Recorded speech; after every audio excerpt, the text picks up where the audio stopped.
Hello, everyone. Welcome to the Second Act Show. I'm John Tarnoff. And I'm Carrie Hannon. And the Second Act Show is the place where we talk about the challenges and opportunities to create a meaningful and purposeful career in your second act. So, very excited about our guest today, who is going to join us shortly. But just as we do every week, I will make a funny reference to who we are, Carrie and I. This week we're going to be the Mork and Mindy of second act careers. Another good one. Yeah. I always do this to get a laugh out of Carrie. So that's done. And now we can kind of get a little bit more serious and bring on our guest, who is definitely a friend of the show and someone that we think is going to provide some wonderful information and insight today. And so here she is, our good friend, Catherine Collinson. Hey, Catherine. Hi. Welcome. It's great to be here. Good. It's great to have you. So I'm just going to do a quick intro for you, and just so everyone knows who you are. Catherine's the CEO and president of the nonprofit Transamerica Institute and its Center for Retirement Studies. Catherine is one of the sharpest retirement researchers in the world. She's been surveying workers and employers about retirement for nearly 20 years, recognizing trends and offering keen advice for employees and employers, and her goal to help more people have a financially secure retirement, which we can all appreciate. So welcome to the show. Thank you for agreeing to talk with us today. Very good. I've been looking forward to it. Great. So as we do, we start with a headline, and I want to just bring up our headline of the week, which is an article that was in the Wall Street Journal this week from our colleague Ann Churchison. And this is really about, on the surface, this is about taking RMDs, the required minimum distributions, because some of you may know this, some of you may not know this. The good news about saving for retirement is that you've saved for retirement.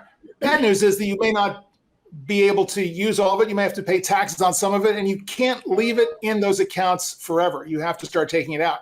And there's been a evolution in the regulations around when you're supposed to take it out, when you're supposed to start taking that required minimum distribution every year. It keeps getting pushed up, starting in 2019. I guess, again, correct me if I'm wrong, 2020, there was another bump. And now they're even talking about a further bump as we discussed this in April of 2022. So I thought it was kind of interesting to see that this is going on as a prelude to our conversation today about working longer and about the financial world and the regulatory world adjusting to the fact that people are working longer and starting to question some of the conventions that have been in place kind of forever in the retirement industry. So thoughts about that, Catherine? Oh, well, where do we start? So much has changed over the years as it relates to retirement. And I think it's fantastic that we're talking about extending the RMD age to 75, because that's a recognition that people are living longer and they're working longer, which are trends that we are seeing in our research and that are borne out in the Bureau of Labor Statistics. So Catherine, do you think that, from your just a super broad question, are Americans doing a better job saving for retirement, and will this help? I believe they are. And I'm going to sort of take the long view, looking at it generationally. And we've studied workforce retirement trends for more than 20 years now. And we've charted the course of the baby boomers and Gen X and then millennials. Now we're taking a look at Gen Z, who are entering their working years. And people are starting to save for retirement at younger and younger ages. So for example, boomers didn't start saving until their 30s or some even their 40s. Millennials and Gen Z are starting in their 20s, which is phenomenal, which gives them that extra horizon for their savings to grow. Because we know that saving for retirement is not one and done. It's a journey. It's a decades-long journey. And the more time we have to save, the more time we have for our savings to grow. So in that regard, I think people are doing societally, we're seeing some really exciting trends. Of course, at the same time, we've seen some pretty scary setbacks too, specifically during the Great Recession, during the pandemic. So our work is far from done. So And how interest rates are, I just want to kind of jump in here about the impact of saving earlier.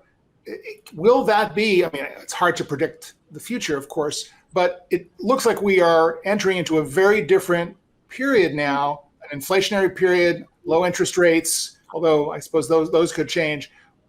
What impact is that having on future generations? What impact is that having on the ability to operate for retirees who are trusting on getting revenue from interest on their investments? Really great question. And in many ways, we can't predict the future 20, 30, 40 years out as we think about this long savings horizon, but we can build our toolkits for navigating different market conditions, be it in the financial markets, interest rates, inflation, so that people can make informed decisions along the way, call on expert advice when needed, and just constantly, achieving retirement security it's a destination, but it's also a journey, and we all need a roadmap. Right. And we all need backup plans and course corrections along the way. But I think with your research has been so extensive in this area, Catherine, and I think looking at getting started, this really encourages me when you say that, younger workers are getting it. They're getting in earlier than we did. And this is sort of financial literacy, which is so critical, right? It is. And what is so interesting to me is people are starting that financial literacy, being aware of the importance of savings and taking advantage of employer-sponsored benefits like a 401k or similar plan. That is that's a really big deal. And we've also seen in our research and other research, those workplace savings plans have proven to be the most effective way to inspire and engage people to save. One area that we've seen, though, where people could be doing a better job is actually learning about investing. And over the years that we've been doing the survey, we ask respondents about their level of knowledge about asset allocation principles as it relates to retirement investing. And the results are chronically low. Of people who say they know a great deal, which is not good news. But what's excellent news is the industry over the years has recognized this, and there's been tremendous amounts of innovation. So building 401k plans, building the investment offerings, the guidance, and the advice to help provide that level of expertise where people don't have it individually. So, and this equates to things like target date funds, strategic allocation funds, terms that we've heard of, managed advice, so that the industry through innovation has been able to help fill this gap, this knowledge. And even the auto enrollment has been huge, right? Catherine, yes, what are you seeing? What are you seeing in the survey in terms of not just people's willingness to save more, but and pushing back on this question of savings and the adequacy of savings, the volatility of the market, the volatility of returns on investment. Are you seeing people making the decision to delay retirement, move beyond retirement into more sustainable careers? Is that factoring at all into your studies? Well, fascinating question in that we ask people when they expect to retire, and the majority say after age 65, or they simply don't have plans to retire. Another kind of nuance to it is we ask them if they plan to continue working in retirement, and more than half say they do plan to, at least working part-time. So and is that an increase? Is that up from what it was maybe 10, 15 years ago? Well, I'll go back 20 years ago as the purveyor of surveys. It never occurred to us to ask people if they plan to work after age 65. There was this vision that retirement is, work and retirement are mutually exclusive and you're done at 65. And that just is no longer the case. What are you seeing in terms of phased retirement and the number of employers offering that? I know you kind of earmarked that in some of your studies. Cautiously optimistic. Very relatively few employers have a formal phased retirement program, but what we've seen in the pandemic, more and more employers are offering flexible work arrangements, the ability to say reduce hours or maybe telecommute, greater flexibility, which could be it's helpful for everyone who are managing work-life balance, but it can be very helpful for people who are looking to transition to retirement. Another thing that we're seeing, and this is totally counterintuitive, phased retirement is actually a really powerful employee retention tool. Because without a phased retirement offering, for an employer in a traditional work arrangement, work and retirement could be an all or nothing proposition. And without phased retirement, somebody might just decide to leave, whereas the employer may really benefit from keeping them on in a phased retirement so they can help with succession planning and training and mentoring and transferring all that institutional knowledge. So I'm very optimistic that we're going to see more of it in the future. We have a big labor shortage right now. And we also have, just demographically speaking, a critical mass of baby boomers who are retiring. And one way to keep them in the workforce is through phased retirement. And I guess employers, it's expensive for employers to offer it across the board though, right? I mean, that's why the traditional pushback. That's a frustrating question because employers have the latitude to design their programs. I don't know why it would be more expensive for them to offer phased retirement. Because then you have to give it to everyone and you don't necessarily want to keep everybody. Right. Yep. And part of it relates to traditional defined benefit plans, and frankly, relatively few employers even offer those anymore. Relatively few employers offer 401ks. Actually, if you want to get down to it.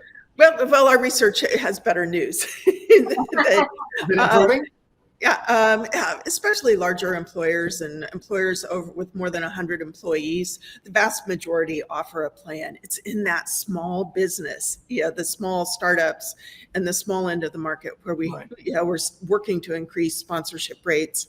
Another big issue, and this is sort of a tangential with the retirement coverage conversation, is many employers do offer plans, but they don't extend eligibility to their part-time workers. And solving the problem of offering workplace benefits or ensuring that everybody has access, a big focus needs to happen on part-time workers. And we've seen some legislation, especially for long-term part-time workers, but I think we can go even further. Yeah, and I think, Catherine, coming out of the pandemic, to me, with my book coming out that I know you've been looking forward to, I talk a lot about this idea that contract work is a big trend coming out of the pandemic, that more employers are, pushing workers into contract things, and you don't have access to these 401k plans. And that's workers that are younger than 50 as well. So what do you think about that? I mean, that's something that an individual has to really take control, right? Absolutely. And whereas workplace retirement benefits are the most effective way to save, people still have the ability to open up an individual retirement account. And you can even automate your contributions if you want to, from a electronic funds transfer from your checking account to your IRA. You can, it's not exactly the same, but you can set yourself up to be saving on a consistent basis through an IRA. I'd like to take kind of like a step back in perspective now. And I mean, here are the three of us on this call. We're all advocates for financial resiliency, independence, the ability to make decisions later in life, specifically about career. What should we be thinking about as advocates? Because a lot of what you're talking about sounds like education, that if the average worker knew more about what their options were to prepare for retirement, to think of retirement not as this monolithic either or a binary decision, but that there were opportunities for them to continue working, perhaps promote a phased retirement, either policy or option for themselves in their work.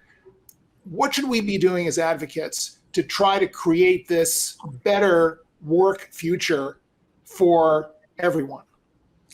On multiple levels. At the very highest level, there's a mindset change that we need to, and I think the best way it's accomplished is leading by example, and that is we've got to address ageism.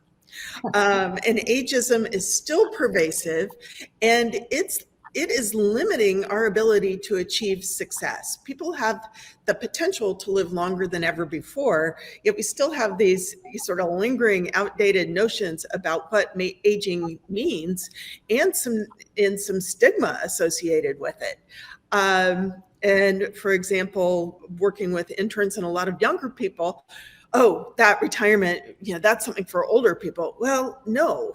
What happens later in life, in many ways, is the culmination of daily decisions that we make every step of the way. And to live this long, healthy, financially secure life, that starts in our youth. And it should be something to look forward to. And that's one thing, especially in the research we do in the US, people look forward to a time in life, retirement. They equate it with freedom and not necessarily lack of work. But so that's the first level, is just a mindset and addressing ageism and looking at this gift of time and how we can take advantage of it, the multi-generational workforce. There's all sorts of really cool things that we're just kind of missing out on. The second point, John, that you made is education. Absolutely. In some ways, education's more difficult than ever because we're in a crowded playing field right now. There are so many ways people are getting information, good information, disinformation, but to have really clear education on how people can take control of their financial future, certain steps that they need to be taking, and to be on the lookout for scams and misinformation. And then the third thing that we need to do is, and I know the three of us know this, and I hopefully our audience knows this as well, the world is changing really fast. And if we want to stay in the workforce, we've got to work really hard to keep our job skills up to date. I look back when I was entering the workforce, fax machines were like super high tech. That was before emails, before the internet. And look how the world has changed. Look how jobs have changed. And that's going to continue. And at all ages, we need to embrace lifelong learning.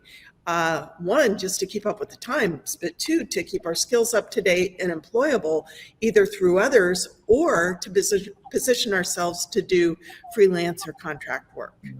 I love We don't know what the workforce is going to look like 40 years from now.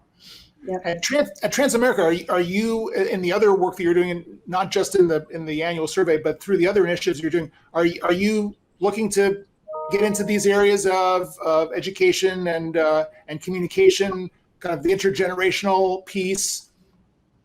A project that we've been working on that we're really excited about, and this one is, and Carrie has been involved with this too, and it's a collaboration between Transamerica Institute and the University of Iowa in Colorado. Yeah, I was just going to ask you about Colorado. Colorado's above 50 employment strategies, or what we're now calling age inclusive management strategies. Colorado is working with a local nonprofit as well as the local government agencies and chambers of commerce and others, is building an education campaign, an educational platform for employers to learn about the benefits of a multi-generational workforce. And specifically, we know there's a knowledge gap as it relates to attracting and retaining older workers or age 50 plus workers. So there's an added emphasis there. And Colorado is just is a really exciting state. Demographically, it has an aging population due to just the aging of the population, but a lot of people are moving there to retire.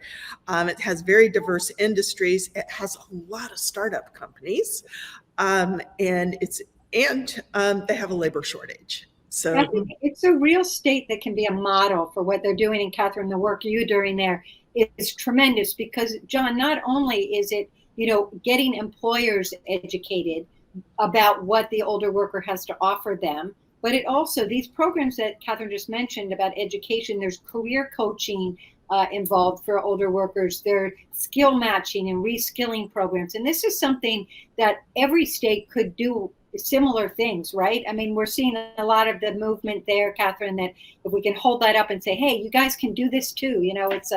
It's really from the top down. The governor started supporting this and it's been great. Yeah. And to your point, Carrie, what we're seeing is a real grassroots. Things are happening at a grassroots level and locally. There's a lot of local cultural identity, which I think is making it even more compelling. It's not a national program that sort of the average state and the average employer. This is tailored to Colorado, but we've designed it in such a way that we hope other states, and we've had some interest, that other states will be interested in pursuing the program and tailoring it to their state's needs. So, Catherine, I'm a shameless plug here. I want to get with you offline about my LinkedIn course on managing multiple generations, which focuses on using existing DEI initiatives within companies to include age as a diversity factor. Because as of the recording of that course, only 8% of companies include age as a diversity factor in their DEI initiatives. We've seen similar. Thank you for bringing that up. I will check it out. And we actually explore that when we survey employers, and we see the same things, that relatively few employers have a DEI statement that includes age. Yeah. Age is sort of the last element of diversity, overlooked. Right. Well, and as Carrie and I've talked about, I think we talked about this at dinner the other night, ageism is still not regarded as a bias. Right? It is thought of as just, well, but this is the truth around aging, right? And so it's very hard to get in there and kind of pry this apart for people who just don't have the awareness around what's going on. Yeah. Well, and I think it makes a difference for future generations, and I think that's what the purpose of what the work you're doing, Catherine, really is pointing to. Hey, that we are seeing some optimism here of younger workers understanding they're going to have longer working lives and building their financial security. So, I mean, I think John and I both would be curious to step back and talk about retirement just a little bit. What do you see as the thing that people are overlooking when they're thinking about retirement? Are they forgetting that work can be part of that? Or what? I mean, tell us what you're seeing through your studies that people tend to overlook. A big thing that we see year in and year out is what I would call or characterize as inadequate planning.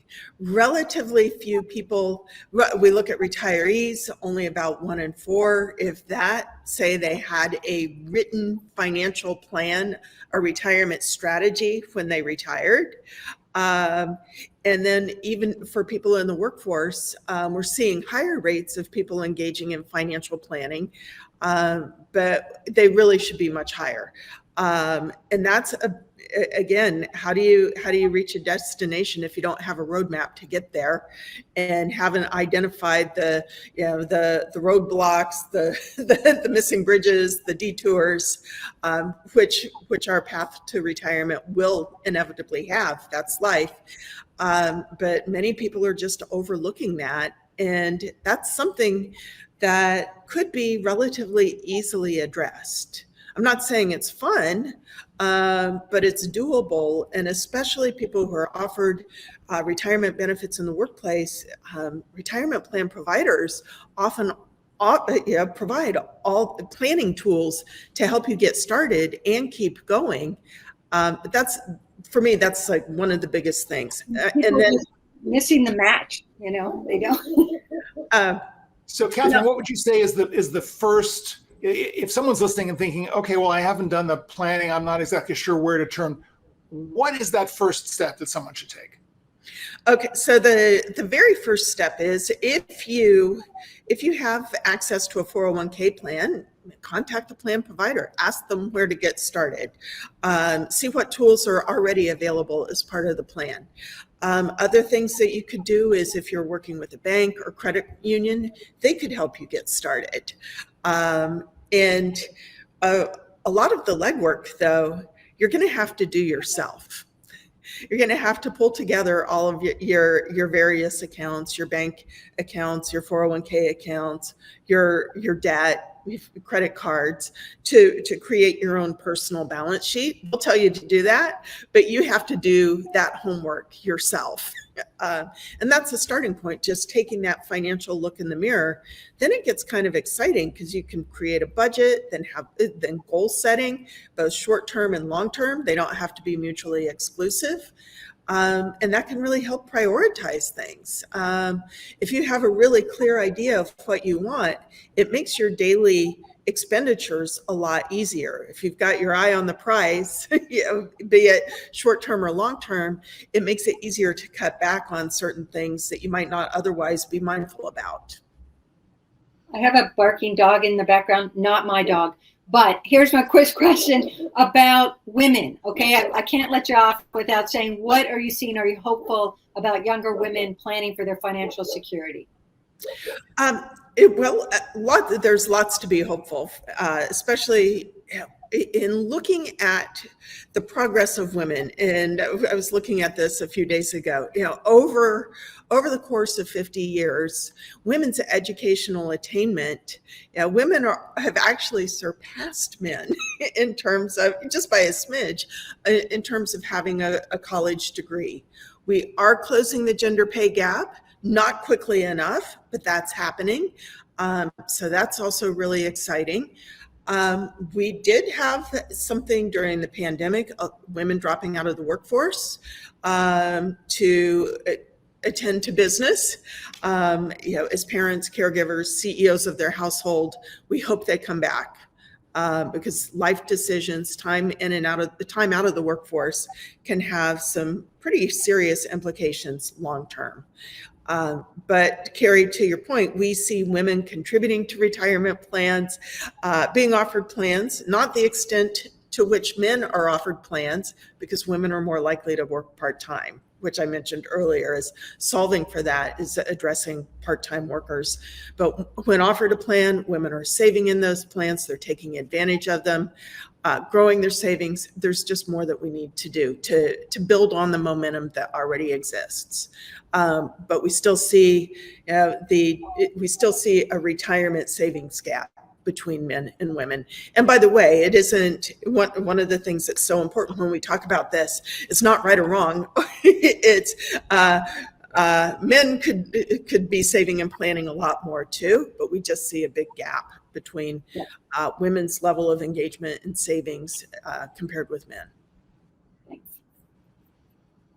Looks like John may have frozen up on us there. Are you there, John?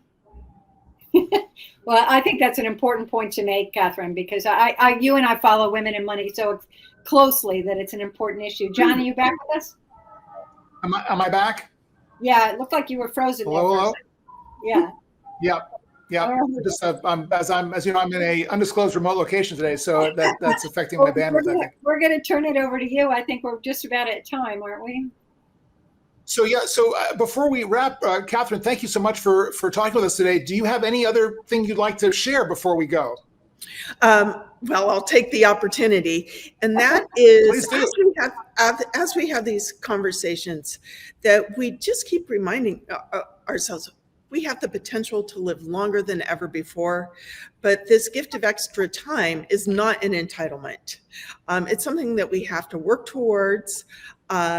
We have to safeguard our health. We have to safeguard our financial situation. We have to be part of our community. We have to lead by example. And there's also an element of good luck along the way.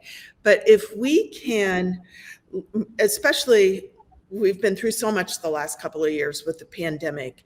If we can learn from that experience and apply it towards our vision of the future, how we can make things better, how can we build things better, we can come out of this much stronger and with a much brighter retirement future for everyone. Great. Wonderful. Thank you. Great message. So Catherine, we're going to wrap up. Please stay on the line. I'm going to drop you off, but then drop you back on once we wrap, so we can just the three of us chat for a minute. And I'm going to drop in our next conversation in 2 weeks on April 21st. Carrie's and my friend Carl Kurlander, Hollywood screenwriter turned social entrepreneur in the motherlode of Pittsburgh, where Carrie and Carl are both from. Carl is the guy who actually introduced Carrie and me. So if you have issues with this show, blame Carl. You'll be able to do that in 2 weeks. And then after that, we have Tim Driver, who's a phenomenal guy, started retirementjobs.com, now runs the Age Friendly Institute. And our good friend Marcy Albaher from encore.org will be joining us 2 weeks after that. So we've got a great slate coming up here on the Second Act show. And with that, both of you guys, please stay on the line here as we go into our outro, and we will see all of you guys in 2 weeks right here, same time, same station. Okay, bye-bye. Thanks, everyone.